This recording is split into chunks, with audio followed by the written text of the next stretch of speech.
Hi there, my name is John Stevens. I'm pastor of Zion Lutheran Church in Oregon City, Oregon, and we are part of the ELCA. And welcome to Dollar Store Children's Sermons, where we take a look at the lectionary text, tied to an item from the Dollar Tree or the junk drawer or the kids' room or the garage.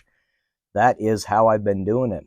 And thank you for the love that you're sharing with your kids and your congregation and your families. You, my friend, are rocking it.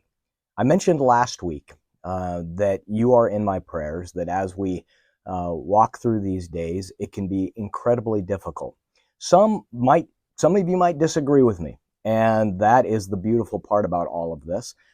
But we, as clergy, as leaders in the church, I know it really doesn't matter what side of the aisle you're on, if there is an aisle, that if we speak up one way or the other, we're either speaking up too much, doing too much politics from the pulpit, or not enough politics from the pulpit, and we go back and forth and we struggle. So just know that you are in my prayers. So it's a time that we press onward and we persist. So thank you so much for the work that you are doing for your congregation, for your kids, for your families, and for the kingdom. So, all right, and this is for the Reformation Sunday or the 20th Sunday after Pentecost. If you're in the Lutheran tradition, it's Reformation Sunday. And if you are in other traditions that don't celebrate Reformation or not acknowledge it, lift it up in a Sunday service, it's the 20th Sunday after Pentecost. The Reformation text is the standard text out of John. Know the truth, and the truth will set you free.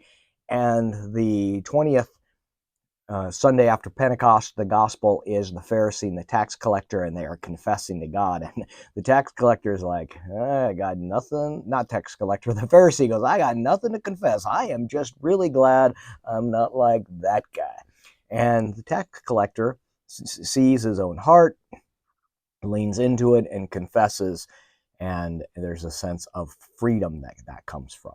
So the item that I'm using is not necessarily from the Dollar Tree, though you could grab a bag from the Dollar Tree. I'm thinking of a backpack. You've got a backpack of some sort, kind of the backpack that you'd carry books in, like you're going to school. So you got a backpack. And in the backpack is a bunch of rocks. They are heavy. You can even exaggerate the heaviness, if you will, acting. And as you come in, and then you can, on each of those stones, you could write sin on one of them. You could write shame or guilt. You could write unlovable. Right, all these kind of things that would weigh you down, metaphorically.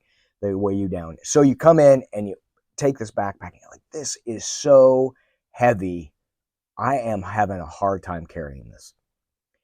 And as you talk about, you pull these out and you talk about all of these big stones, and you place them, let's say you have a cross, you place them at the foot of the cross, or you place them at the front of the altar. You place them to where they're no longer in your backpack.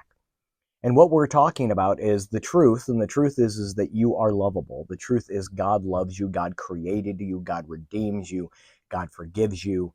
These things that we carry, that weigh us down, that weigh our hearts down, God takes care of and asks that we get rid of it.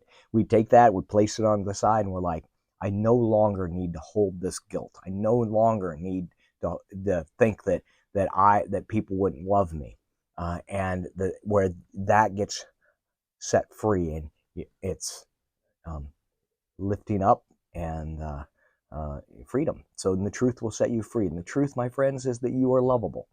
So in that, that's the direction, and both of those work for the truth will set you free, and also you have these two. You've got the Pharisee and you've got the tax collector, and we could act like the Pharisee. We could act like the Pharisee and maybe pretend. We pull in our bag of rocks and we're like, this isn't heavy at all. I've got this. I don't have to worry about this. And I'm so glad I'm not like that guy. Did you see that guy? And playing that, and then realizing that when when we're the tax collector, or when we acknowledge that our hearts are heavy and we look at it and go, God, I need help getting rid of this. And we place it here. God, the times that I've thought I'm unlovable, or the things that I've done that I think make me unlovable, God says, you are loved. Place out. And you remove those. And then in the sense that we are forgiven, we are redeemed, and we are loved. So for those, both of those directions, using a bag of rocks. Yeah. So, all right. I am hoping this is useful for your own children's sermon. Thank you so much for spending a little bit of your week with me in this way. Thank you for your partnership in this ministry. And most importantly, thank you for the love that you're sharing with your kids and your congregation and your families. Thank you. We'll see you next week. Peace.